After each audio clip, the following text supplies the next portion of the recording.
So good afternoon, everyone. And before we start our pediatric cataract instruction course, we have a very eminent keynote lecture from Dr. A.G. Wang.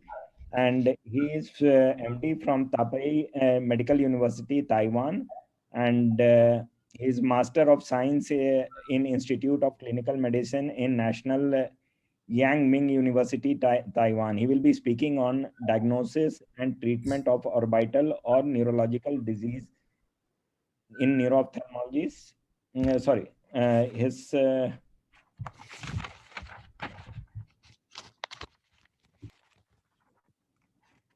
topic will be endoscopic plication of inferior rectus for traumatic inferior rectus injury. Please go ahead and play the video, please. Dear Chairman and dear my friends in India, I want to thank the organizing committee for inviting me to attend the AIOS 2021. And I'm Ango Wang from Taipei, and today I'm going to talk about the endoscopic plication of inferior rectus muscle for traumatic IR injury. First, we would like to look at the epidemiology, and this is a study conducted in 2014. They have recruited 36 patients, and as you can see that sharp object or metal hook injury is the most common cause, and sinus surgery would be the second common cause for the extraocular muscle rupture. And the most commonly involved rectus muscle would be the medial rectus muscle, and the inferior rectus muscle was the second most commonly involved rectus muscle. Preoperative examination was very important, and a slit lamp can help us to look for the free distal end, and the range of motion is important, and also the force suction test may help us to detect the severity and the field of restriction, and the force generation test may help us to locate the proximal end during local anesthesia, but it may cause the muscle to retract further back. Image study may help us to check the rupture muscle condition. As you can see that CT scan may help clearly demonstrate the rupture site along the rectus muscle. Treatment for the inferior rectus muscle rupture have several options. The end-to-end anastomosis is the first choice, but the key point is how to recover the proximal end of the ruptured muscle. We can do the microscopic exploration and also use the force generation test and the IO capsulofascia sling to help us to locate the proximal end. If we couldn't locate the muscle proximal end, then we will have to do the inverse knot procedure to transpose the medial rectus and the lateral rectus muscle downward to the IR insertion site. On the other hand, the interior transposition of inferior oblique muscle may help as well. Let's look at our case. He is a 40-year-old male patient, and he had a syncope and fell down with face contusion. He visited ER in another hospital and received the primary repair of the conjunctival laceration in the right eye. During the operation, rupture of inferior rectus muscle was found, and the oral steroid was given. 5 days later, he came to our clinic, and as you can see that the vision was good, and he had a swollen eyelid and also chemosis in the inferior conjunctival region. Prism cover test show a 25 to 30% diopter of right hypertropia with severe limitation of infraduction. Impression was inferior rectus muscle rupture in the right eye, and oral steroid was given. 1 week later, he came back with right hypertropia of 18 prism diopters, and there is still moderate limitation of infraduction in the right eye.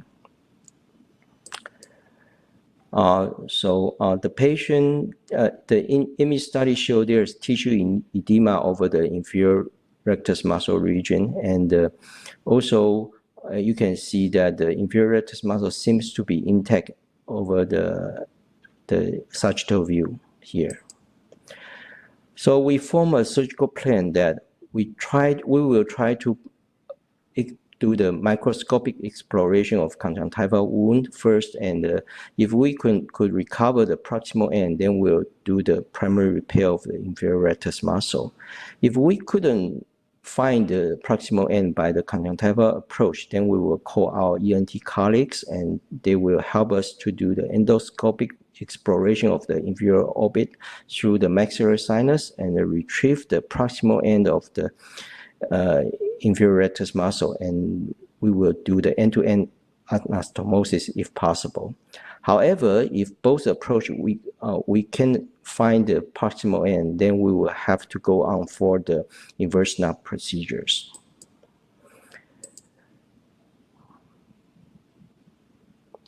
Here is the surgical transconjunctival approach, and as you can see that the force duction test was negative, and then we make two linear radial cuts over the inferior conjunctival region, and then we will incise over the perilimbo conjunctiva, and also dissect carefully through this wound. And as you can see that there's a lot of bleeding because this will be the second surgery of these regions, and you can see there is soft tissue overlying the insertion regions over there.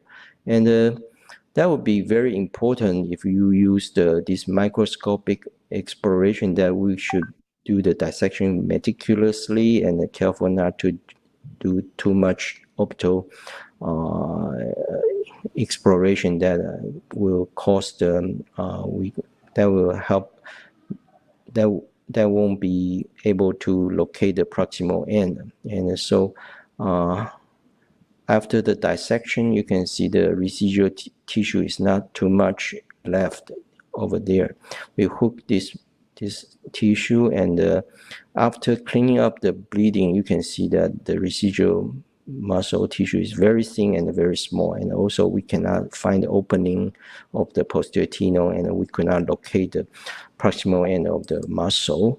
So we called our ENT doctors to help us, and he will first try to get into the inferior orbit to locate the inferior rectus muscle. And first he will need to get into the maxillary sinus, and he using the punch to make an opening over the medial wall of the maxillary sinus. And as you can see that he has already entered into the maxillary sinus, and he is trying to remove the mucosa overlying the maxillary sinus. And here is the inferior wall, orbital wall, and he was removing the mucosa lining, and here now he is using a knife to try to cut through the inferior orbital wall. And after several tries, he take out a piece of the bony tissue over the inferior orbit region and make an opening of the inferior orbit. Now you are seeing a reddish longitudinal tissues, and we believe that this will be the inferior rectus muscle, and so he's using a surgical clamp to pulling this rectus muscle out, since it should be already ruptured. So we should be able to pull out this inferior rectus muscle from this opening. However, you can see that it was very difficult to remove this inferior rectus muscle, so we suggest him to change into a muscle hook.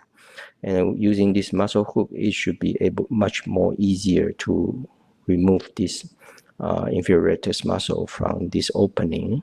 However, it seems we were unable to take out this inferior rectus muscle. So we think that maybe this inferior rectus muscle has ruptured and retracted through the posterior tenon hole, and it has already reattached to the eyeball again, so we won't be able to pull out the muscle. So we are trying to verify if this is the inferior rectus muscle by checking the eye position. We will pull the eyeball from outside to upward and to see if the muscle will retract it back.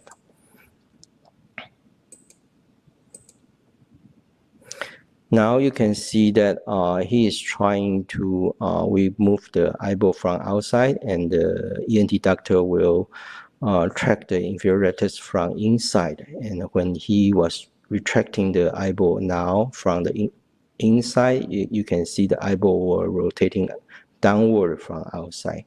And now I will pull the eyeball upward again, and then you can see there's muscle retracting back. So that's really the inferior rectus muscle. And then they asked me, what can we do now, since the inferior rectus muscle still adhere to the eyeball? So I think I suggest that since the inferior rectus muscle is still adhered to the eyeball, we can do the plication of the muscle, inferior rectus muscle, so that the function will be improving and strengthening up by the plication procedure. And so I suggest them to use the muscle hook here and make 2 stitches over the plicated inferior rectus muscle. Then the inferior rectus muscle will be shortened and its function will be strengthening up. And as you can see that our ENT doctor was very skillful, and they make 2 stitches over the plicated muscle, and then finally they will do the endoscopic plication of this inferior rectus muscle.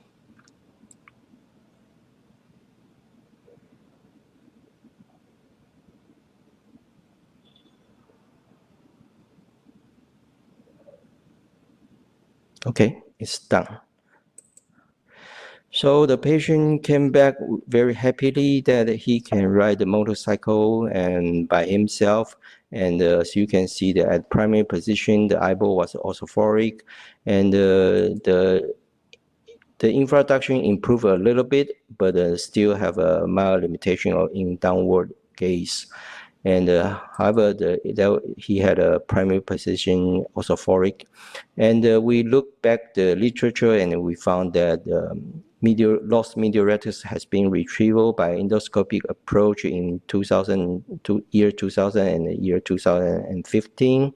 And also in 2019, medial rectus has been re-anastomosis by endoscopic approach.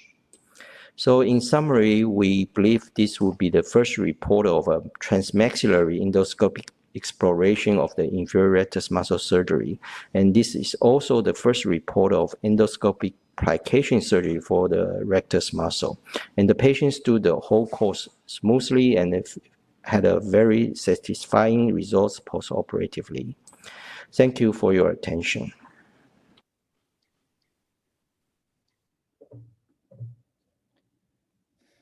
I think Dr. Wang has joined us midway. And sir, thank you so much for your nice talk. And I would just request Dr. Sumita Agarkar and Dr. Suma Ganesh to have 2 minutes discussion on this.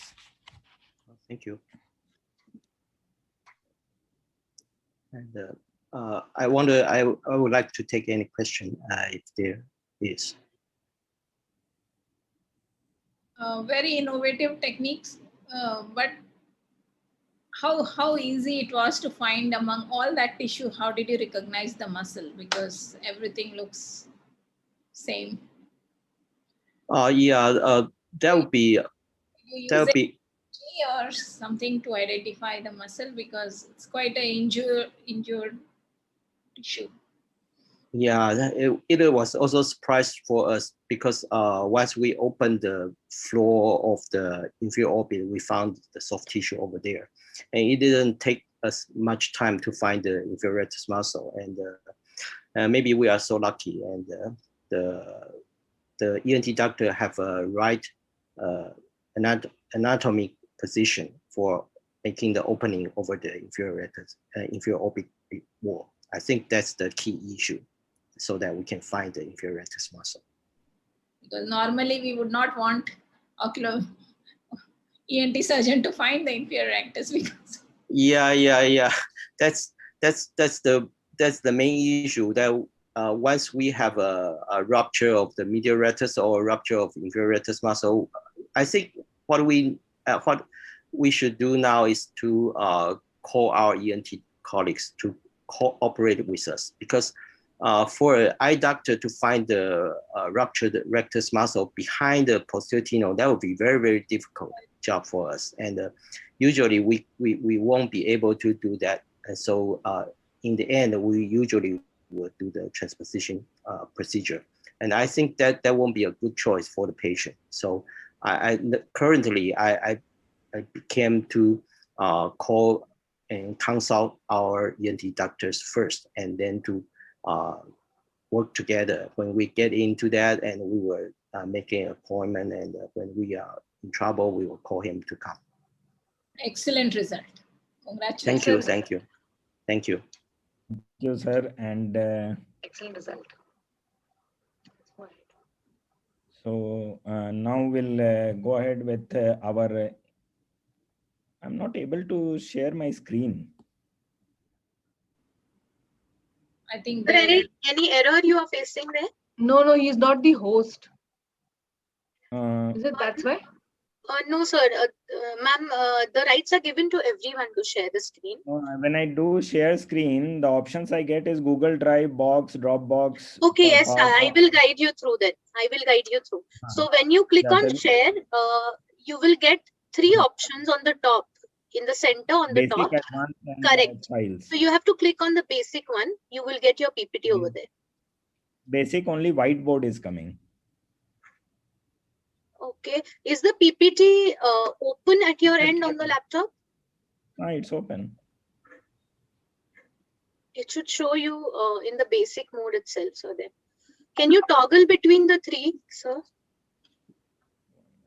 Check again. Basic, advanced, and files.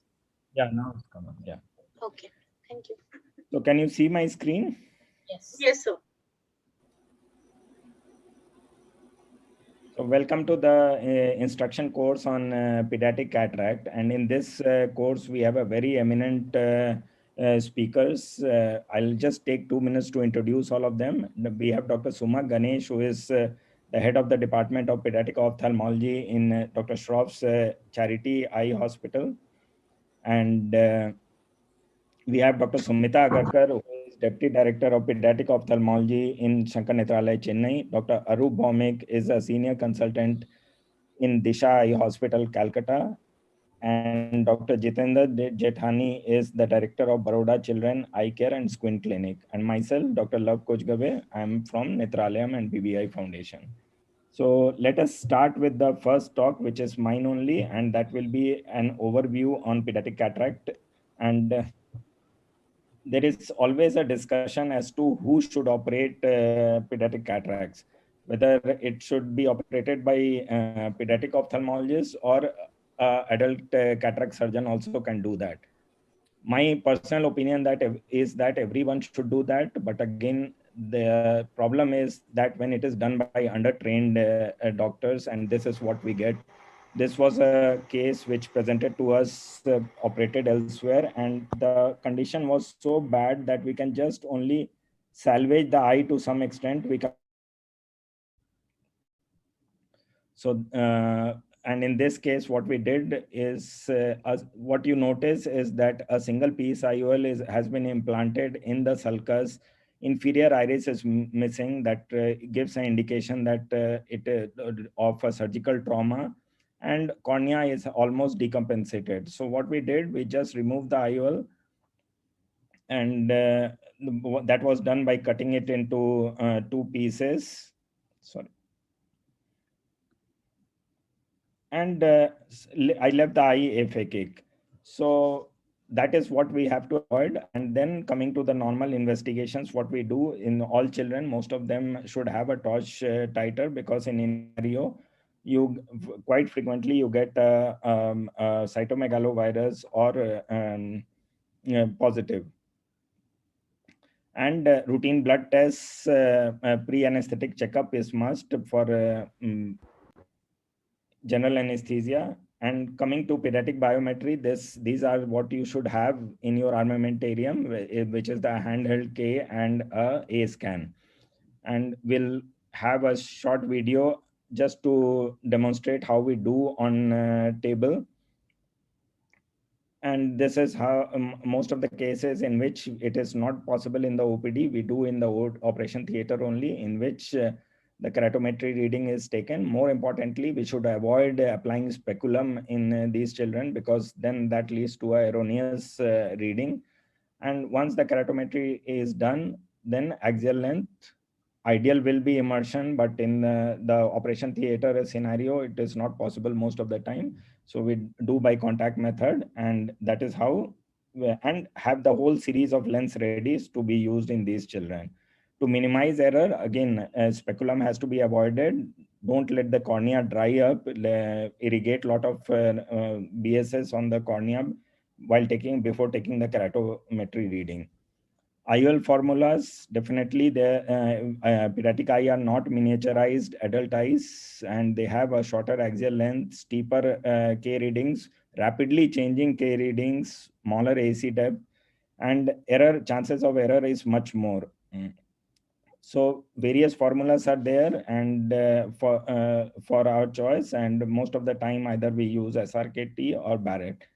Target refraction, more or less now consensus is towards a small hyperopia, because to balance the myopic shift, but a very high hyperopia, if we aim in a very young child, the chances are that they may not be compliant with spectacles, and then we may actually be inducing amblyopia in them.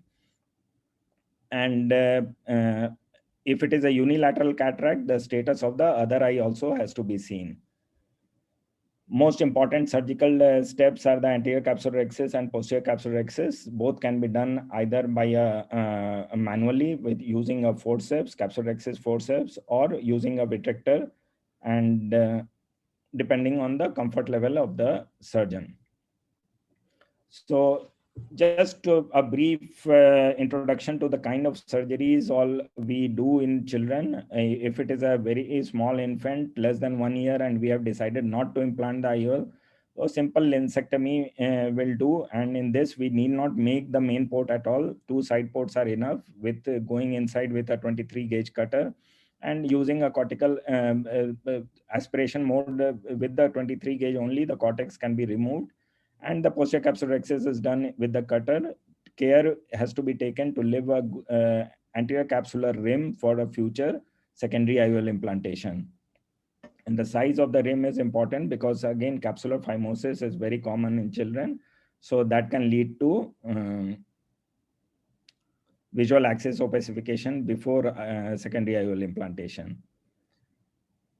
Now, this is the routine. Most of the pediatric ophthalmologists perform this surgery in most of the children, if they are older than 1.5 to 2 years of age, and in which the capsulorhexis is done mainly using forceps.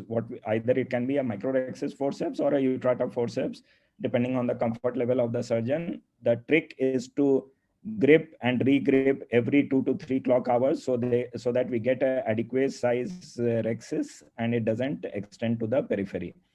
And as you can see, after the capsulorhexis has been done, the cortical aspiration has to be done.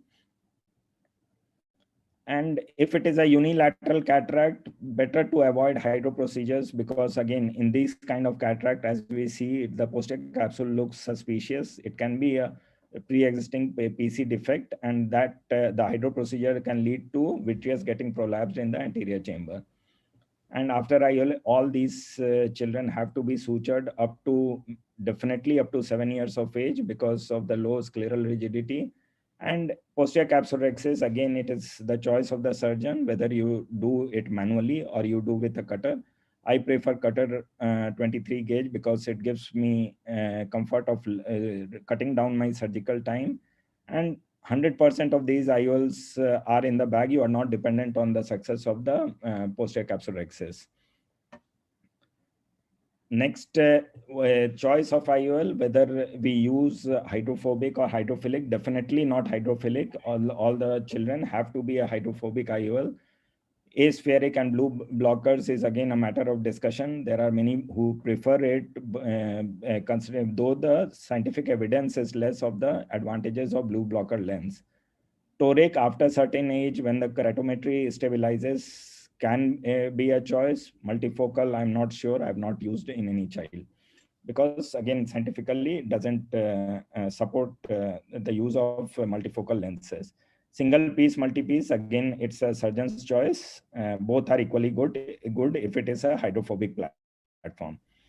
Another important thing, what we do is unilateral pediatric cataracts, and this is important. Common presentation is a pre-existing posterior capsular defect, and what you can see is a wedge-shaped defect in the posterior capsule, and that is a posterior lenticonus. So here we don't do hydrodissection. The cortical aspiration is started from the periphery, and central portion is picked up last so that vitreous prolapse in the AC can be avoided. And once it is done, then at the end, avoid sudden decompression of the anterior chamber so that the vitreous doesn't prolapse, and then doing the vitrectomy becomes a little prolonged procedure.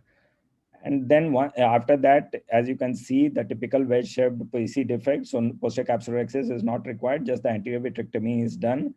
And inflate the bag properly so that we are able to implant the IOL in the bag. And again, here, if we are using a 3-piece IOL, then if we fail to implant the lens in the bag, it can always be implanted in the sulcus with an optic capture on in the anterior capsular access. So earlier stage of IOL implantation, again, a controversial topic in pediatric ophthalmology. So consensus is about 2 years of age. If you are not very proficient in pediatric cataract surgery, then it is better to keep 2 years as an earlier stage of IOL implantation. Changing trends is towards earlier IOL implantation. And I'll skip this for paucity of time. And another important thing which we always face in pediatric ophthalmology is traumatic cataracts in children, which is very common, and most of them are referred from semi-urban rural background, and they have lost quite some time before they come to a tertiary eye care center for surgery. So early surgery is important. And what we see here is a pre-existing anterior capsular defect, and that after the cortical aspiration, the anterior rhexis is enlarged using the cutter. And because IOL, we should aim to implant in the bag as far as possible, because in children, they have to be with this lens for almost 70, 80 years. And the best place to be for the IOL to be is in the bag. So here you see IOL has been implanted in the bag, and by that time it was a wound, corneal wound, which had presented to us about 7 to 10 days after the initial injury. So the corneal wound gave way midway between the surgery. So one suture was applied there. And the main port, again, if it is a small child, it is always better to suture it up. Target refraction, we have already discussed. And if the child is not using aphakic spectacles, then it's always better to go for a early secondary IOL implantation. And I'll conclude with this video, which is again, if we have left the child aphakic, at some point we will have to implant the IOL depending on the child's axial length. And age of secondary IOL implantation, it is for a surgeon to decide, but definitely not before 2 years of age. If it is a bilateral cataract and child is complying well with the aphakic spectacles, we can even defer it even more. And if what the important step here is to maintain whether the sulcus is free of posterior synechia, sweep the spatula between the capsule and the iris so that the space is open, and we can implant the IOL. And if the size of the rhexis is permitting, we can do a optic capture, or sometimes we can open up the bag and implant the IOL in the bag as well. Subluxated, I will consider. And most important is refraction after surgery, and very frequent follow-up for amblyopia. Patching has to be done, and IOP has to be monitored in all these children. Thank you so much.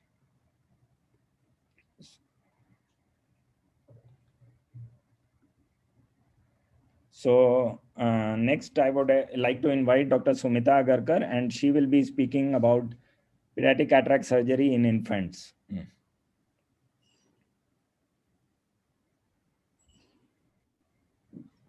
Is my screen visible? Yes, ma'am, it is visible. So I'm going to talk about infants. When I say infants, I mean under 6 months of age or maybe up to a year. So why it is different, like considering a 2-year versus 1 year also, there is a lot of difference between children who are say under 1 year of age compared to those who are little older than 1 year. Even that makes a whole lot of difference because the etiology is different. Children who are presenting earlier than 1 year probably are likely to have more chances of related to intrauterine infections, especially in our country. They are more likely to be associated with ocular and systemic comorbidities, which are inherited or sometimes isolated. And anatomically, it is a little bit more challenging to do it in an under-year child compared to somebody who is 2 or 3 years old. So questions when you face with infantile cataracts is surgery when, if investigations, what are the required? And these are the usual questions what you need to evaluate these children for. So how early is early? Because early surgery increases the risk of glaucoma. That has been proved in large number of studies. But this risk has to be weighed against the risk of developing deprivational amblyopia if you wait too long. So these two papers, one by Birch and another by Lambert et al., recommend surgery by 6 to 8 weeks. And this probably is just the right age where you can, in a bilateral visually significant cataracts, probably you should intervene. Of course, these recommendations may have to be modified by child's fitness for anesthesia, especially a lot of our children who have intrauterine diseases can also have coexisting cardiac and lung issues and may not be fit for anesthesia as early as 6 or 8 weeks of age, or sometimes may not even present by that age. So this is to be guided by your pediatrician and anesthetist about the fitness for the surgery. Preoperative evaluation, I always believe that surgery should be used as an opportunity to do good evaluation under anesthesia, and this opportunity should be taken by everyone.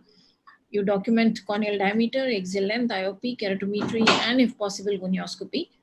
And of course, if you're planning an IOL, a biometry has to be part of it. And this must be done because this baseline evaluation will have some value when you follow these children for next 10 years or 20 years or more.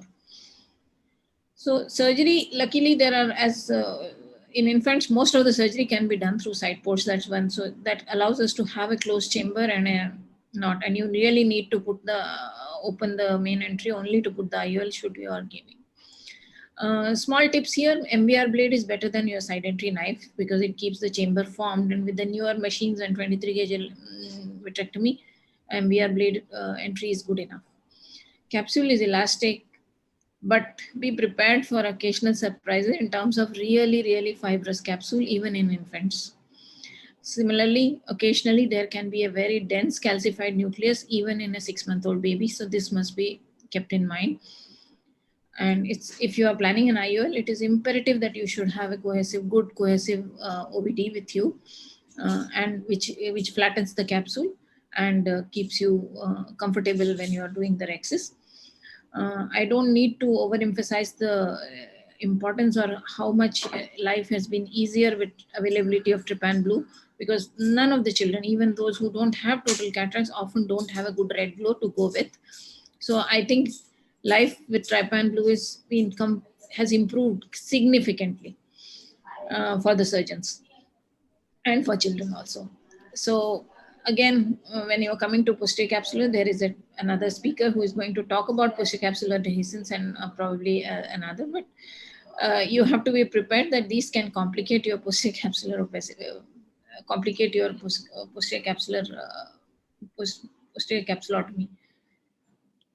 So which child you will put the IOL, obviously it's an anatomical decision, as I said earlier. It has nothing to do. So this baby, who are both 6-month-old, this with a 9.5 corneal, 8.5 to 9 corneal diameter, I'm not going to put the IOL. So here the decision is easy. As you can see, a dense nuclear cataract, which is very typical of rubella, and a small cornea. and you can do very comfortably the entire surgery using a 2-instrument and a small port, compared to another 6-month-old who probably is, as you can see, nice large eye, well, good dilatation. And here probably as this 7-month-old child, you need not hold on the IOL, and you can again very comfortably do the surgery. Almost entire surgery can be done through the side port, giving you advantage of a closed chamber. And maybe just before starting vitrectomy, probably you need to open the main tunnel to allow you to put an IOL in the bag. So I always do capsulotomy and vitrectomy before putting IOL. So after that, it's like a regular surgery, and nothing really new about it. But as you can see, the ease of manipulation is so much more, even though both the children are 7 months old, the decision making can be different. Again, this is another child where I was just mentioning.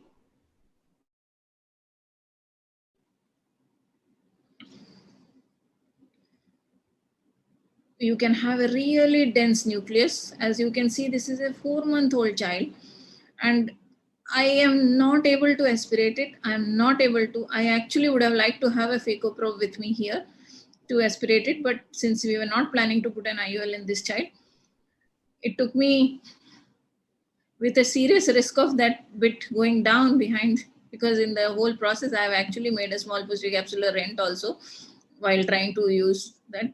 So you might have to be prepared for a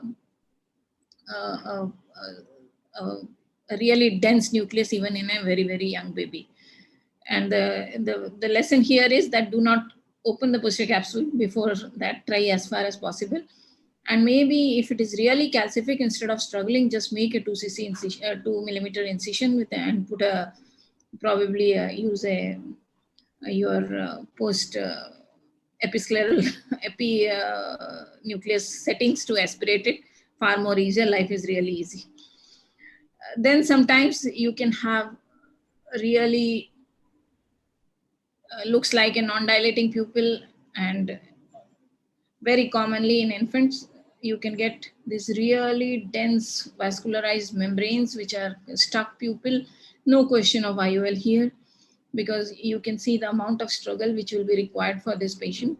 And as you dilate the pupil and stretch the pupil, you can see elongated ciliary processes which are very, very typical of posterior PHPV. And despite my stretching the pupil, pupil is not dilating. So I finally have to go with a vitrector to do a little bit of pupiloplasty to allow me to do the surgery comfortably. And as you can see, it's a dense vascularized membrane on the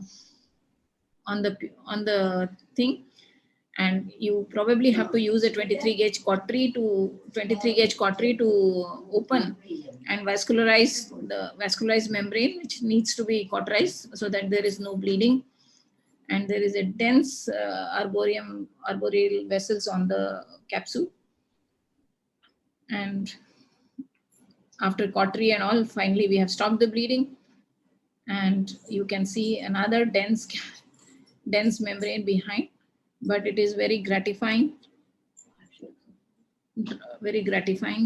to do these children, because at the end of the surgery you can see already there is a little bit of blood which has trickled back into the vitreous cavity. So these patients can have really vicious bleeding post surgery also, and you have to monitor them for that. This child did well. We put the IOL and his vision is around 1 meter, 3 meters, but without my surgery probably he would have been hand movements. So some ambulatory vision is better than. Now another scenario where you can see, again here it is anticipated that there is probably a posterior capsular, and so one small here you get the Rex. As I said here, without trypan blue, 10 years, 15, 20 years back, these surgeries would have been really, really difficult. But here now, thanks to trypan blue, you can actually see where you are going. And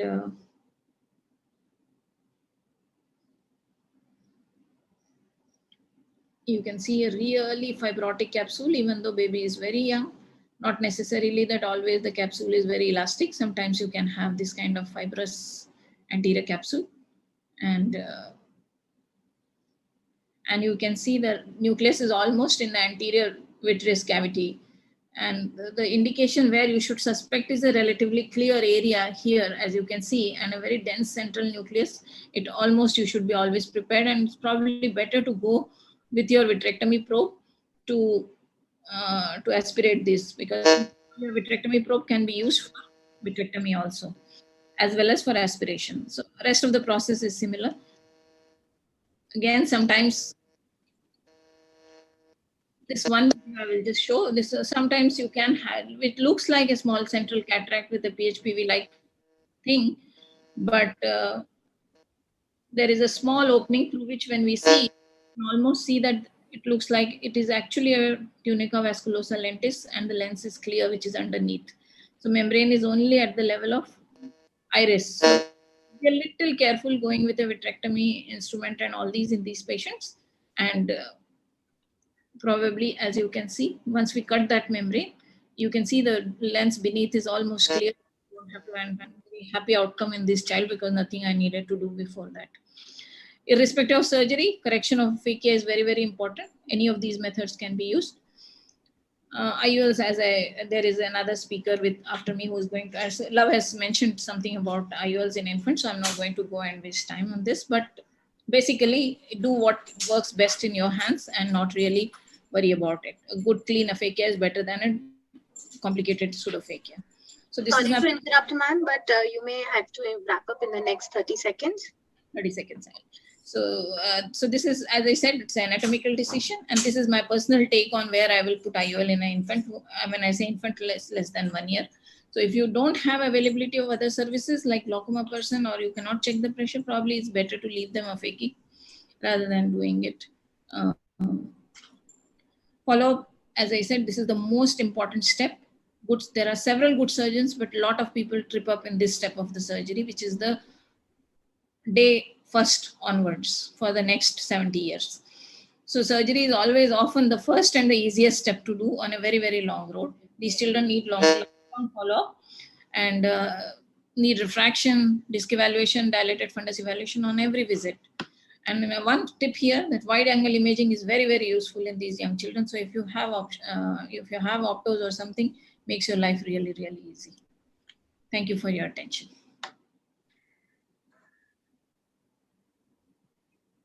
Just before we go ahead with the next speaker, I request all the doctors to be in the crunch of time, and we will finish it in time so that we have some time also for the discussion. Thank you so much. Okay. Then next we have Dr. Arup Bhaumik, and he would be speaking on posterior capsulorhexis techniques in pediatric cataract surgery. Dr. Arup Bhaumik doesn't need any introduction. He's a very prolific adult and pediatric cataract surgeon. All of us are aware of that. Good afternoon. Thank you, Dr. Law, for including me in this session.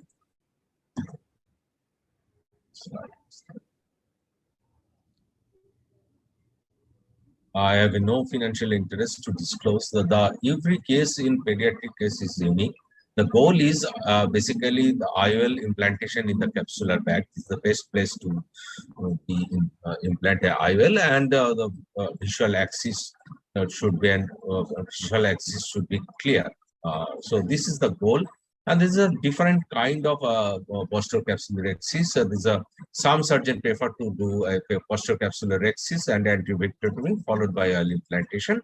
And some surgeons, few surgeons who do prefer to do capsulorhexis, IOL implantation, and then anti-vit. They have their reason for this. I'll discuss in later. And most of the surgeon, I think, in today's era, when the very good vitrectomy is available in each and every OT has access to 23rd gauge vitrectomy, they prefer to do implantation and anti-vitrectomy with the posterior capsulotomy. And per se, this is probably the now it's become a choice for most of the surgeons. So the anterocapsular rhexis is posterocapsular rhexis is not a very difficult task, and if you follow the certain rule, you just nick a posterocapsule and put a viscoelastic underneath the neck and lift this posterocapsule slightly anteriorly and release the tension. Then it is very easy to the posterocapsular rhexis, and you can control the rhexis very easily as per your requirement. If you want to do a larger rhexis or smaller rhexis, whatever you want. And the next thing is a vitrectomy. Now, if you have a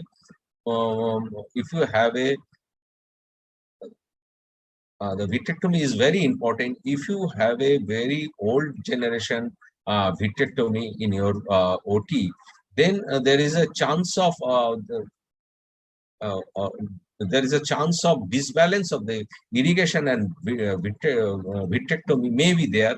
So some surgeons prefer to give the second option. Then they, as I told earlier, they try to implant the IOL first and followed by vitrectomy, so that there's a little bit of vitreous hydration is there. So it is very important to inflate the bag in the up to the equator with the good viscoelastic, preferably cohesive viscoelastic, to inflate the bag and implant the IOL into the anterior chamber and check the vitreous at the end of this surgery. And it is mandatory to put. I always prefer to put one suture at the end of the surgery. This is a technique I told. I just discussed that do the anterior vitrectomy first, as I just fast forwarding, and inflate the equator of the capsular bag, implant the IOL, and IOL implantation followed by the vitrectomy. So there's the only advantage whenever your vitrectomy is not very good, your machine is not very advanced, that it can it can prevent vitreous hydration during your vitrectomy. So this is followed by some of the surgeon in our area. They are routinely do this technique, but probably this is the technique which everyone likes. Remember, this has a two part. One vitrectomy, second is a capsulotomy. So both the technique, you don't have to have a same parameter. In vitrectomy, you have to increase your vacuum, but whenever you do the completion of vitrectomy, you can decrease your setting and keep the very minimum vacuum during the capsulotomy. So I prefer to do a small nick followed by vitrectomy thoroughly, and then enlarge the posterocapsulotomy as per requirement. This is the technique I always follow, and probably most of the surgeon today is prefer this technique. Pars plana vitrectomy I generally avoid in most of the cases, only very few cases. In this particular case, this is a colobomatous eye. I know I cannot approach to the rhexis because the chance of the rhexis runaway is very high, because the little stretching of the rhexis is that the rhexis can run in the colobomatous area. So in this particular case, I generally do the pars plana vitrectomy. Otherwise, it is I don't prefer to do a pars plana vitrectomy in child after implanting IOL. I always prefer limbal approach. And see, this is quite a fibrous PCO in a child of 4 years, and he has a mature cataract. So I prefer to do the pars plana vitrectomy in these cases. Apart from this, in traumatic cataract is a various presentation, and every case is different. And this is a case where there is a anterocapsular rupture, and as I said, the planning is to put IOL in every cases in the bag, but it is not always possible. After removing the cortex, I saw there is a capsular strand and the fibrosis of the anterior capsule. And however I removed that, I saw there is a large area of zonular dialysis also. So I decided to do there is a fibrotic posterior capsule. It is relatively easier to do posterior capsular rhexis. Here I prefer to going. I am going ahead of doing a rhexis with a larger size and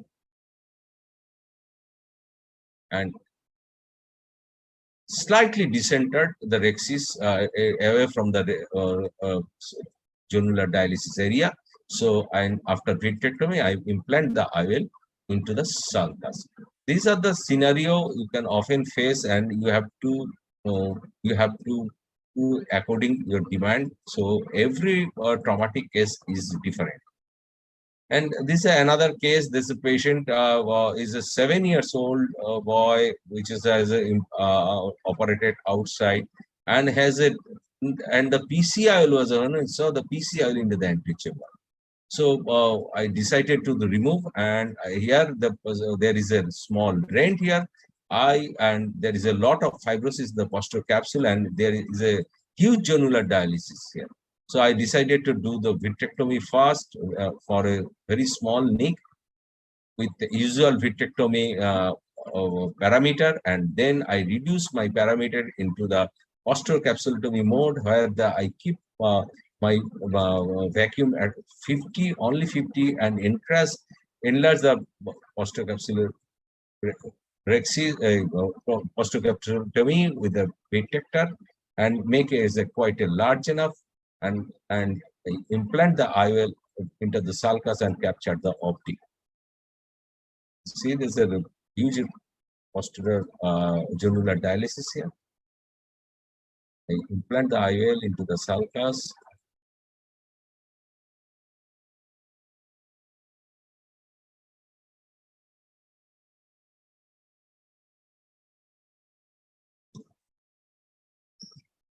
The end, I always check for the vitreous stand. So these are the in traumatic cataract, every case is basically different. And if you most of the surgeon still believe the posterior capsular rhexis in manual posterior capsular rhexis is better than the rhexis done by the vitrector, because they have an absolute control over the rhexis size. But even then, the most of the surgeon today's scenario, with the access of the good vitrectomy machine, and the 30 gauge cutter, they prefer to do posterior capsulotomy after implanting IOL. In that case, most of the cases, IOL implantation is absolutely imperfect. Before you enlarging the posterior capsule, thank you so much. Thank you, Dr. Arup. And next we have Dr. Suma Ganesh, and she is heading the Pediatric Ophthalmology Department in Dr. Shroff Charity Eye Hospital, New Delhi. And she will be speaking on special situations like aniridia, post-keratoplasty, coloboma with pediatric cataract. So this goes a higher level in difficulty. So let's hear from Dr. Suma Ganesh. Ma'am, you're on mute. Thank you, Dr. Love, for including me in the instruction course. And I also thank the scientific committee for giving me this opportunity. I'll be speaking on special situations of aniridia, post-keratoplasty, and coloboma with pediatric cataract. Congenital aniridia, we all know, is a rare genetic disease due to PAX6 mutation. And the classic aniridia is classified into two parts. The aniridia is classified into two: the classic aniridia with the PAX6 mutation, and the other ones with the other genes rather than PAX6 mutation. So we have the problem with the surgery is when you do is because it is associated with keratopathy, like a limbal stem cell deficiency, glaucoma. Most of them have an iris stump, and which later on the iris stump can become slanted and cause angle closures. Cataracts are seen in 50 to 85%, associated with optic nerve hypoplasia, foveal hypoplasia, and nystagmus, which can be responsible for the poor visual outcomes. So it is important for us, and along with the surgical part, to also know whether there is any systemic association, because we have to subject them to general anesthesia. So a genetic profile is important. So we find out whether there is a PAX6 gene, or if like a Weger syndrome along with Wilms tumor and genitourinary anomalies and mental retardation. If like in FOXC1, there might be like a presentation like an Axenfeld-Rieger syndrome, or in Gillespie syndrome, where there could be partial aniridia with cerebellar ataxia and retardation. So these are important because we'll have to subject these children to general anesthesia. So the management is the unique challenges, the incision size because there's a limbal stem cell deficiency, glaucoma, the lens capsule itself is reduction in thickness, the in-the-bag implantation is a must, and iris prosthesis. So I'm just presenting a small video where this child with an iridia has a significant amount of limbal stem cell deficiency and keratopathy. You can see that. And there is a significant cataract. The cornea is hazy. There's a very poor view, but we can still manage to do the scleral tunnel was made. The capsule was thin, but we are doing the capsulorhexis carefully so that it doesn't, we don't tear the capsule. The visibility is very poor, but with Trypan Blue, as Dr. Sumita mentioned, we can do the rhexis. Now, this is the aniridia ring. It is a black PMMA ring, 10 millimeter in the total diameter, and it is 6 millimeter inner diameter. Now, this ring is with the fins have to be carefully inserted into the bag. This is mainly the aniridia rings to build up to form the iris, so the patient can have less photophobia after the surgery. So these are also available as there's Mosher rings. This is the eye care ring. I have no financial disclosure, but this is the eye care rings which are available as a pair of 2 aniridia rings. So once the first ring has been inserted, there has to be another ring which is inserted below this ring. And so the next, you can see that the next ring is placed under the first ring. And when we are implanting it with the implanting this, we have to ensure that it is in the bag, and also that we do not break the, because it's very friable, we do not break the ring. We can see that because of the cornea is not very healthy, we find that there is a limbal stem cell deficiency also. So the tunnel, we have to be careful when we are inserting this ring. Use of a lot of viscoelastic is needed so that we can preserve the corneal endothelium. So this is how the ring is placed, and then we need to interdigitate them with once you have put the ring, then we may need to interdigitate them with the help of the dialer, or we can use a Simsky hook. So the one ring over the other, so that they can interdigitate within themselves, and they form a confluent iris diaphragm. So here, this is an important step, because if both the rings are not in the bag and one above or below the other, what we find that they do not rotate. So both have to be separated from each other.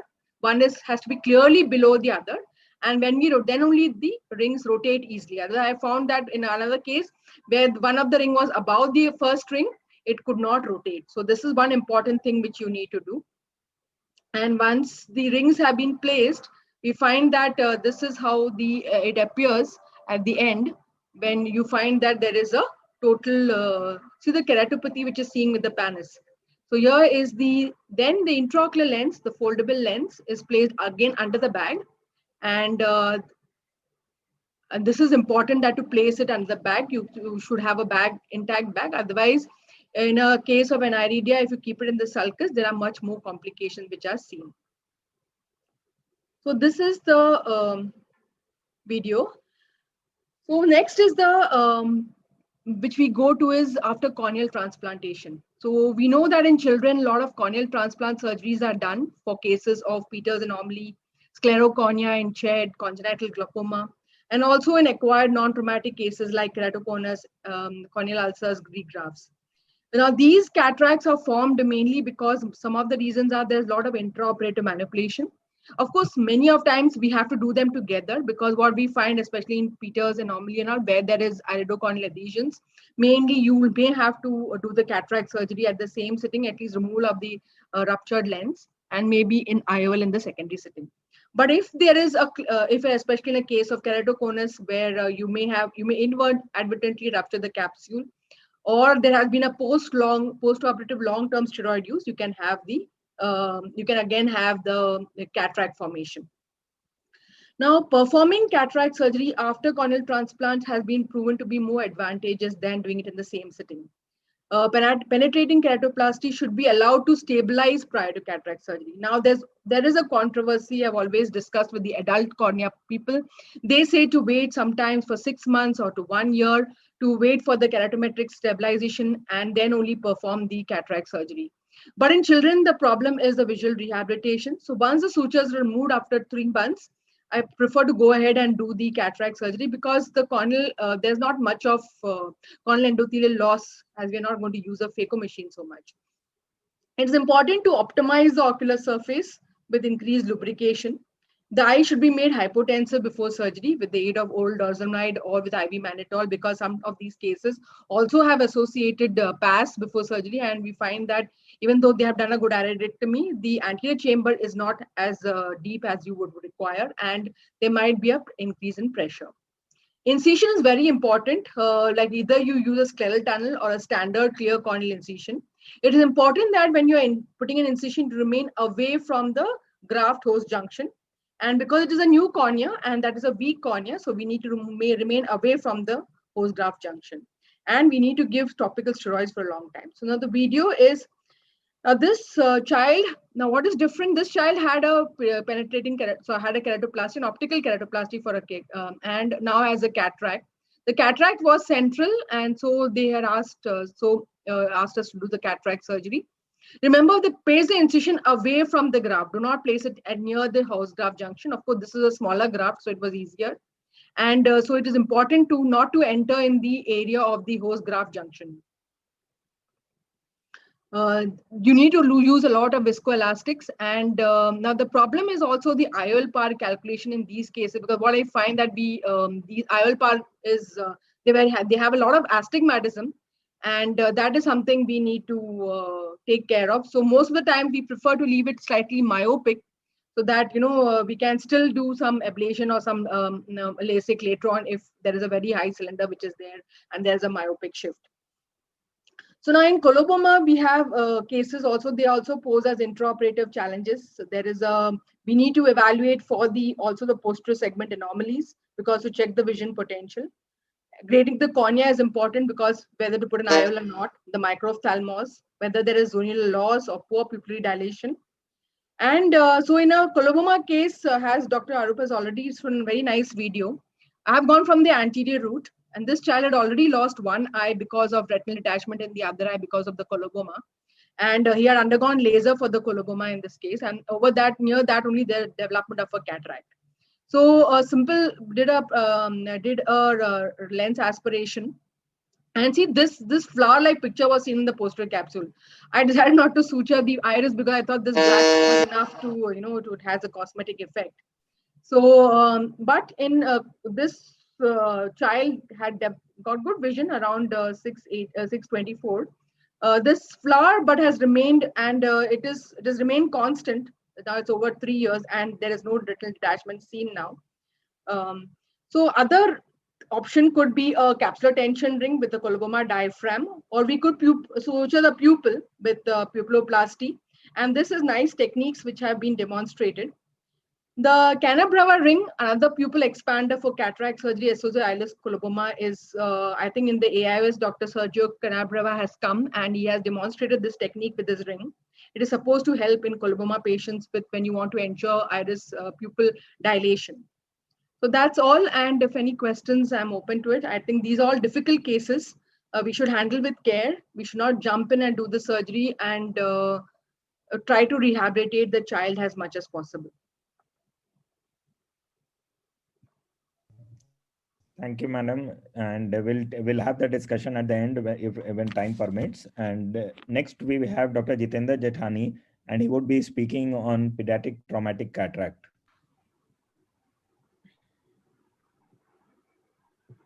Good evening, good afternoon, everyone. Thank you, Love, for making me part of this wonderful webinar. Wonderful presentation by Suma Madam and Arup sir. I was in another session, so I saw the last two presentations, extremely good presentations. I would be showing basically two videos of pediatric traumatic cataract. Just a quick review of what exactly can be there in pediatric trauma and trauma causing pediatric cataract. You can have basically you can have everything, like you can have corneal trauma with a corneal perforation, a blunt trauma causing pediatric cataract.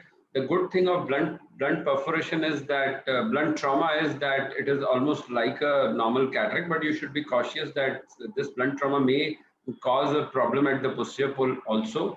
So a good retina evaluation is also necessary. There could be a direct lenticular trauma, which means that there could be a perforated lens, and in that case it would require aspiration if there is a penetrating injury. With extraocular injury, which means that lids are also injured along with corneal tear or with and without corneal tear. Foreign body fall, you should always presume in traumatic cataracts that there could be a IOFD, and we should always get a X-ray skull done. Quite possible that posterior segment is also involved along with anterior segment, and so the most important aspect would be first to do a corneal suturing and then move on to posterior segment, and there could be a systematic system involving multiple systems also. So corneal tear, this is just one of the cases of corneal tear which has been repaired, and just showing a photograph of another patient having corneal tear with a trauma. If there is a perforation, anterior capsule has been perforated, we should go ahead and remove the loose cortex, because it may end up into having inflammatory glaucoma. Post-operatively, ultrasound is necessary, but pre-operatively, we should always try to get an X-ray, skull, epilateral, and PNS. CT scan only if there is, if you're suspecting a presence of IOFB. The only reason I have included CT scan is that we should be cautious that we don't go ahead and get a MR done. So this is the lenticular injury. Like in a trauma case, you can see that anterior capsule has been ruptured. And I would be showing a rare case of lens abscess, and this is another case where subluxated because of the trauma, the lens has subluxated, and this is one of the scenarios. I can just mute down the volume. Yeah. So this was a case. This was a traumatic cataract patient referred to us, 12-year-old, and was referred after 15 days. When the hypopyon was gone, and the patient had a perforating injury and had a hypopyon and was managed conservatively elsewhere, and was referred to us with such a view as you can see. The corneal tear was already repaired elsewhere. There was a yellow infiltration, and so we were also skeptical. We thought probably it was either a foreign body or something else, and when we just tried to remove it, the anterior capsule, the initial plan was actually just to remove the plaque and just to see what happens. And then we found that there was actually a localized infiltration inside the lens. So we were quite surprised. And then we thought that maybe with the help of cutter, we will slowly try to remove the plaque and then see whether anterior capsule has been involved or not. And then to our surprise, we could find that there was almost a localized abscess infiltration kind of thing, which was going beyond the anterior capsule. And so we thought of removing the cortex also. So this is directly with the vitrector. At that point of time, I was working in an institute, and this is a posterior segment vitrector. So we could gradually remove the infiltration with the help of vitrector. We could do a vitreorexis itself. And then we moved on to do a total aspiration. We did not plan to put an IOL because the CC was not done. So we did a vitreorexis, but we did not plan to do a primary IOL implantation, and neither for the fear of getting the infection going towards posterior segment, we did not even do a posterior capsulorexis. We thought that when we will be implanting the IOL, we would be going ahead and doing the posterior capsulorexis, and we will do the surgical capsulotomy together with whenever we plan the IOL. So this was So to our surprise, when we tried to search the literature, we could see that this was quite well reported from my own alma mater. It had been very well reported from Arvind Eye Hospital. And in fact, there was a big series reported, and the pictures in the publication were very similar to what the presentation was. And then we got convinced that it was, so this is about the fact that IOL was not put in the first sitting, and the rest all was, I would just be showing some, yeah. So we found that almost 40 cases have been reported, and this was already reported from Arvind Eye Hospital traumatic lenticular abscess, and the single, this itself has, they have reported 17 patients, and most of them very similar picture to what we saw, very similar to our lesion, together with the hypopyon. This we have taken from the publication itself. And so this was regarding a lenticular abscess. And so another case, this was another case where we, this was a patient which was operated elsewhere, came to us for management with no idea what so the basic report was there was a corneal tear. We can see that there was a perforation, was repaired, and an IOL was implanted at the same setting elsewhere and was reported to us for seclusive pupil. Now we can see that there is a large scar here, and the first at the first instance, what we had thought was that we will go inside, make a small pupil in the center, because there was no pupil. There was a small area here which was open, and there was a small rent here. So some haptic was visible from this point, this place, but otherwise we were not able to see much inside the eye. And sonography did reveal that the posterior segment was normal, and so we thought that we will go inside with a vitractor and try to make a small pupil in the center. So we thought that that would be end of the surgery, and we thought that this would be a good this thing, and we will be able to rehabilitate the child. To our surprise, when we made so this is from a vitractor, we are trying to generate a small, we are cutting the iris and trying to generate a small central pupil that we are carving out inside this traumatic pediatric or cataract operated pseudophakia. So now you can see that we have already made a relatively large opening in the center. And so we should have predicted this, but to our surprise, there was a thick posterior capsule opacification already there. Now, from this point of view, we were not having any idea how to go from there. So the only option was to either go from pars plana, or we planned that since there was already a rent here, we could maybe make another incision here. So you can see that you can see the opacification visible. And this is a nice central opening, but without doing the surgical capsulotomy, it would have been difficult. So it is very important to understand that when we are doing pediatric cataracts which are traumatic, we should not try to put IOL in the same sitting. I mean, if we are comfortable and if there is enough space, it is always good to put. But if we are not comfortable, we can do a aphakia and then think of implanting a posterior, post-chamber IOL, or we can do a posterior optic capture of the IOL in a traumatic cataract. Now this is a good opening, but we can't do anything from this opening. So what we did was we kept on thinking what to do, and then we thought that we would go from this place. Yeah. So there was already a small rent here.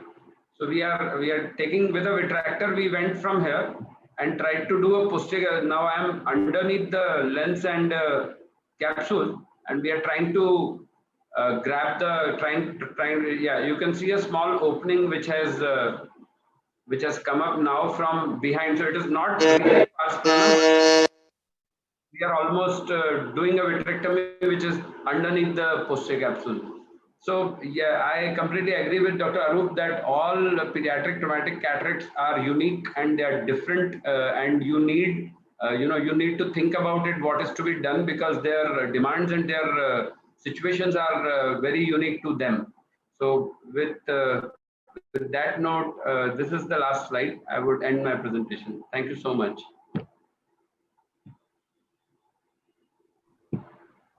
Thank you, Dr. Ajit. Dr. Arup Bhaumik has to leave for another presentation, so we can have 2-minute discussion before I go to my presentation on lens subluxation. So one thing regarding single piece and 3-piece IOL, I would like everyone's comment on this. Choice of IOL, is any one of them better than the other? Dr. Arup?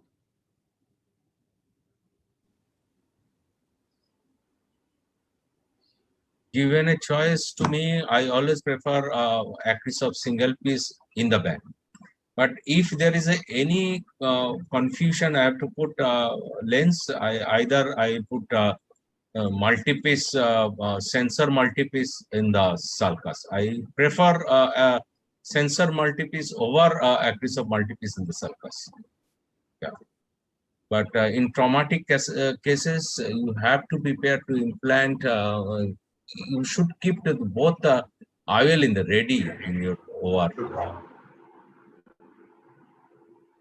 I think Yeah, please. I think in the bag, of course, we will go with single piece. But as sir said, if there is, I would go with a 3-piece if I'm going in sulcus, or if there is not enough support, intercapsular support. If it is ruptured, or there is some, you don't really have a bag, then it is better to go with a 3-piece IOL. And I would like to do a posterior optic capture in most of the cases, if it is possible. So that makes it easy. Yeah, Dr. Summa. Yeah, I also go for a single piece, but and multi-piece only if I feel that same thing as if I find that the capsule has the anterior capsule rexus is not there. I would like to ask Dr. Arup one question because I found it very interesting. So you said that when you are the vitrectomy, the vitrectomy. So we all go in actually first we do the PCC, we do an anterior vitrectomy and then put an IOL. But now as I see that, it is much cleaner if you do a PCC, put an IOL, and then now you can go in with the vitrectomy. So you said that the probe which you use, the vitrectomy probe, it is better to use the 23 gauge or which one do you prefer? Suppose a smaller one, if the 23 gauge, you can go in easily behind the lens. Yeah. Yes, smaller one, 23 gauge, the cartridge and the machine and the fluidics is much better than the previous generation machine. So it is always preferable to do a 23 gauge cutter. But if you don't have, you can see this, the first 2 cases were done the vitrectomy by a laureate cutter. In that case, when you have this is session for the all general ophthalmology who want to do the pediatric cataract.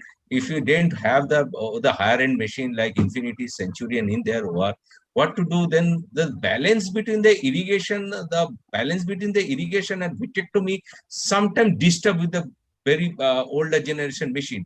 You keep the bottle height to the 80, 90, and you suddenly saw there is a vitreous hydration. You have to do a lot of vitrectomy. So it is better to do a posterior capsular rexis, better to put a IOL. It's just like a scaffold of we do in the PC range. You just maintain the irrigation in the anterior chamber, do the vitrectomy behind. So it is a very good technique who are doing their case with the older generation machine. Yes, even I believe that it's better, with the older machines, like it is, there's more of vitreous coming into the anterior chamber. Yes. You do the other technique. And sometimes we have to finish the case, cleaning the vitreous. We almost cutting almost more than 1/3 of the anterior vitreous because of we have to do a lot of vitrectomy because the vitreous is coming because of there is a hydration. Yes, with the 23 gauge cutter Constellation machine, it's very good. It's a lot of difference. You don't have to think anything. They will cut within a blink of. Even Constellation machine, the total I saw the VR surgeon, they complete the vitrectomy part. Total vitrectomy part is only 3 minutes, and they take the time rest of the IOL peeling all that. But they within 5 minutes they complete the whole vitrectomy. Nowadays their list is as long as yours, sir. Yes. More interface surgery. I told them this is an interface surgery. Thank you. So thank you, sir. I think we'll go with the next presentation, and that is on lens subluxation. So is my slides Yes, share yes, visible? slide. Yes, sir. Yes, visible, Ala. So we go to the another interesting topic, and which has been one of my favorite topics for a long time, which is pediatric lens subluxation. So regarding pediatric lens subluxation, as we all know, it is a non-traumatic and are generally progressive. The patients what we operate for lens subluxation, except the traumatic ones, are progressive. This and mostly they present with high myopia and high astigmatism. So the visual acuity drops as the lens margin approaches the pupillary area. So the decision what has to be made is whether we operate or not. If we decide to operate, which we mostly do when the vision has dropped to 618 or less, or most of the cases it is 660 and less, and then the choice is to whether to preserve the bag or not. Those who favor preservation of the bag, the logic is that if we maintain the compartmentalization of the eye, then chances of posterior segment complications in future is much less. So let's go to the surgical options that are available. First option is Ahmad segment with CTR and intraocular lens implantation. And as we see in this video, first, the glow is generally very good. So all of us are used to trypan blue in children, but in these cases, if we use trypan blue, then the red glow will go. So that is most of the time it is avoided, and we start from the non-subluxated area. And here you see a very small opening we have made, and a small anterior capsulorhexis we have made, and then pulled the lens to the center using capsular hooks. And then the CTR is implanted, and with after hydro procedures, but with the CTR generally cortical aspiration is difficult. We have to pull a lot, and mostly I would say the first choice in these cases are definitely single piece IOLs rather than a three piece, because of the ease with which it can go inside a small rhexis. And in this case, as you see, after the capsular hooks are removed, were removed, the anterior capsulorhexis is totally decentered. So at this point, we had to make a nick in the anterior capsulorhexis and bring it to a respectable size. And then the scleral pocket is made, and through the scleral pocket, we have to fix the Ahmad segment so that the lens is brought to the center. And difference between Ahmad segment and Sioni ring is that Ahmad segment is little bit more stout than the Sioni ring. So we have to, many times we have to pull the anterior capsular rhexis margin anteriorly before inserting it into the bag. It doesn't go beneath the anterior rhexis margin very easily. And then the 9-oproline is preferable because again, long term, it will not cut through the sclera, and the chances of resurgery will be much less when we use 9-oproline for scleral fixation. Next surgical option is lens aspiration with Sioni ring and intraocular lens implantation. And first, what happened, many cases, maybe 10, 12 cases I did with Ahmad segment. And then in one case, I landed up with a very horrible complication in that, and the bag was lost. And somehow I could finish that surgery with the Ahmad segment, somehow pulling the anterior segment, anterior capsular margin. So I decided to try Sioni ring in the next case. And first case with Sioni ring was this one, and I was absolutely thrilled by the result. But again, every procedure, as you keep on learning subluxated lens, you cannot replicate it in the same way as every other case. So you face later on, I faced challenges with Sioni ring as well. In this case, as you see, the Sioni ring has been implanted before cortical aspiration, and even the preliminary anchoring of the bag has been done, and after that we did the cortical aspiration. Care has to be taken not to do the final knot in this, because again in the end you have to adjust and titrate the knot so that the lens is in the center. So just anchoring was done and cortical aspiration was done. Then the ring has to be rotated. This is what I always feared and why I did not do Sioni ring, because during rotation you are again straining the already weak zonules. So slightly tighter knot will help, because in future once it becomes loose, then the lens can get decentered. So initial during surgery it has to be slightly tighter knot so that the other side is visible. And most of these children are operated maybe 8-9 years of age, so we don't do posterior capsulorhexis. That is done with YAG at a later point.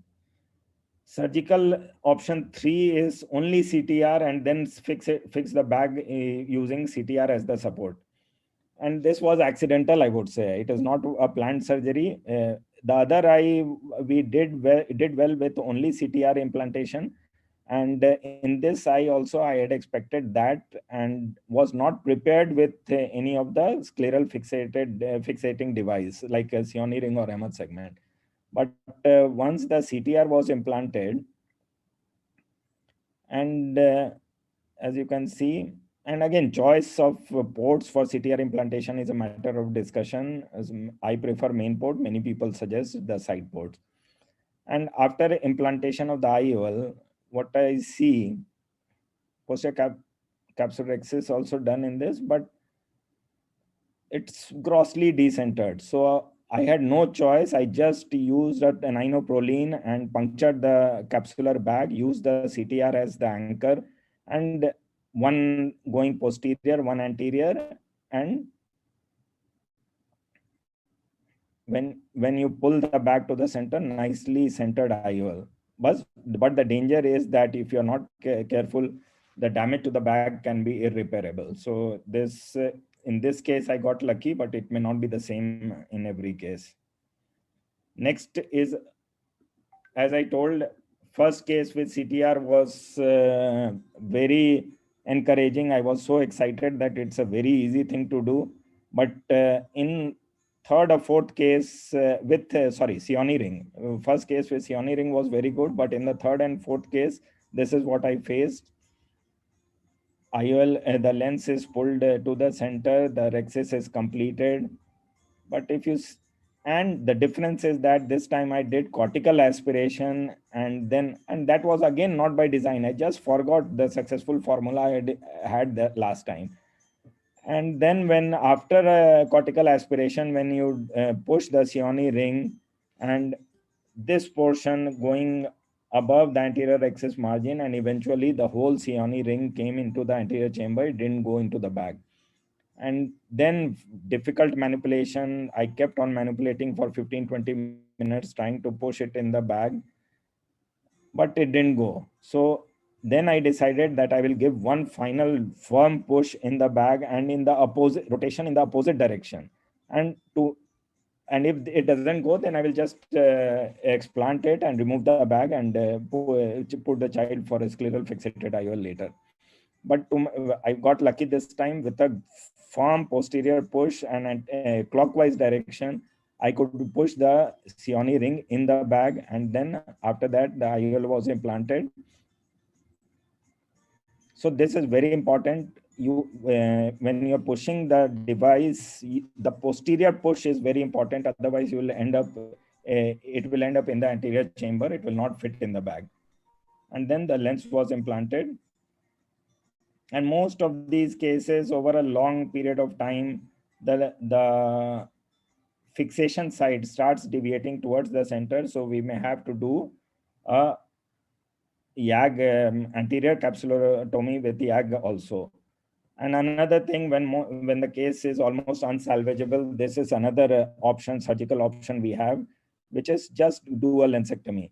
And if the child is young enough, no primary IOL implantation. If the child is maybe 8 to 10 years old, then we can plan for a scleral fixated IOL in the same setting. I've done 2-3 scleral fixated IOL like this. using the limbal root itself, the lens is with the cutter, the lens is removed. The whole lens with the anterior with the bag is removed, and the eye is left aphakic for a future secondary IOL implantation. So this is another option that we have with us.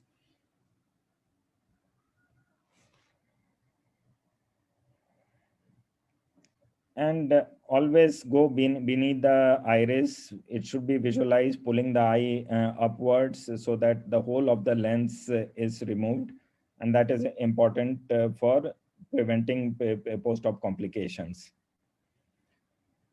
And since what we discussed, that since the IOL, subluxation of the lens is a progressive disease, so many times these children will end up with the IOL and bag subluxated. And here, in this case, it was an anterior subluxation of the bag. So, but still the one side was well anchored. So for the other side, through the fibrosed capsule, it's a very simple suture. Go posteriorly, nick the capsule, bring it out from the main port.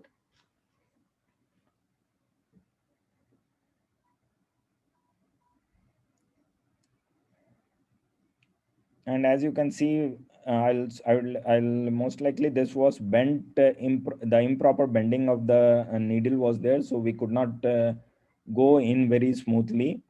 And then we had to manipulate it in different directions so that it comes out without causing too much damage to the position of the lens. And same thing,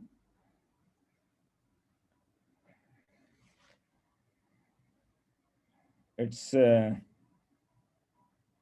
brought from the scleral side using the railroad technique, and the lens is anchored. So another critics of these procedures tell that it is a progressive disease and you have fixed the lens towards on one direction only, it will definitely subluxate on the other side. There is a very simple solution to that, and this is what it is. It can be very easily fixed and brought, and the surgical time is also very less. And this is a single piece IOL with a similar situation. And here, the difference what is there, that the incision, what the nick what we make in the bag is at the optic haptic junction in a single piece IOL. So if you do it at the optic haptic junction and then bring it, and same procedure will take about 10 to 15 minutes of surgical time, and there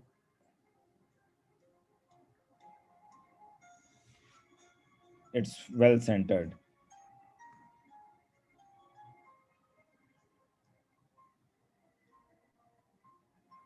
So this is how, these are some of the options we have for lens subluxation management. And with this, we finish all on time, and we have 2 minutes for discussion.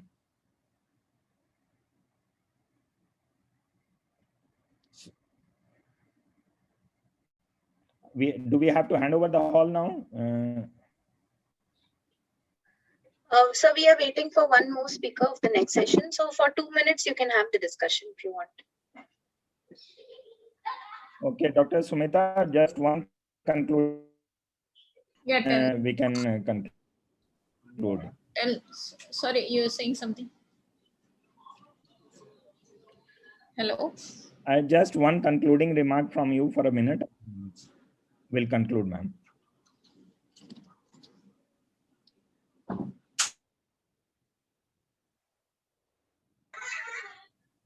I think Dr. Sumita is I think facing there some is- network issue. Yes. Yeah. So Dr. Suma, you can conclude. Yes, it was a very nice presentation, Dr. Love. You showed so many difficult videos and very nice videos, in fact, of managing these cases. Yes, the options are many, and it is, it is very difficult sometimes. when you put these rings, you're not sure what happens to them later on. So, but it's good, very good outcomes. I sometimes prefer when there is a very large astigmatism. What about SFIOL? You don't prefer SFIOL with a lensectomy? You find them this is better? Nowadays, I've leaned more towards SFIOL. This is a learning experience. With every procedure, you start seeing complications and other things. Then you go to the next, then to the next. Yes. Now I'm towards SFIOL. Yes, because I feel that it is much, and now the glued IOL also. It's gone to the next stage of the glued IOLs. So I think more and more. I think iris claw lenses, retrofixation of iris claw lenses in children. I have not done, but I've seen the videos. I mean, I'm tempted to do it now because I feel for phakic, trauma cases, it's a good. You have done any of you? I've done quite a few iris claw lenses, and especially in the posterior ones. Small corneals, because the iris claw lens is a small lens. Okay. It's a 9mm lens. 9mm. If the cornea is around 9.5, 10, you can still think of putting iris claw lens. Okay. Next time you should show us a video on that, Jitendra. Thank you all. Thank you. Thank you, panelists, for the wonderful session that we had